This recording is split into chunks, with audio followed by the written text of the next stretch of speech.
Radhe Radhe friends, good evening. তো দেখো, এখন আমি বানাচ্ছি ডিনারের প্রস্তুতি চলছে। তো আজকে বানাবো হচ্ছে ছিলকা, আটার ছিলকা। যেহেতু দুপুরবেলা তো মাছ ভাত আলু সোনা খেয়েছিলাম, তো এখন ওর বাবা বলছে আমাকে ছিলকা বানিয়ে দাও। তো বলি তুমি খাবে তো আমরা কেন বাদ থাকি, তাই না? তো বলি আমাদের জন্য দুটো দুটো বানিয়ে নিই।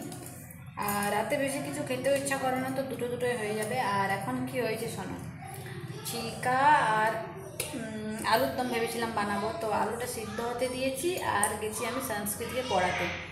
আর এদিকে কী হয়েছে, গ্যাসটা মানে ফ্লেমটা একদম হাই ছিল, তো আমি ভুলে গেছি মানে স্লো করতে। আর এদিকে আলুর অবস্থা দেখো, সব আলু একদম পুড়ে ছাই হয়ে গেছে, এতগুলো আলু সব পুড়ে গেছে। এখন আমি আবার আলু সিদ্ধ হতে দিয়েছি, এই আলুগুলো সব ফেলে দিতে হবে।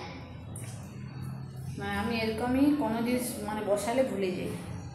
তো দেখো আলুগুলোর অবস্থা কী হয়েছে, দেখো সব পুড়ে গেছে আলুগুলো। তো এই আলুগুলো দেখি কী করা যাবে, কিছু করা যাবে না, এগুলো ফেলেই দিতে হবে।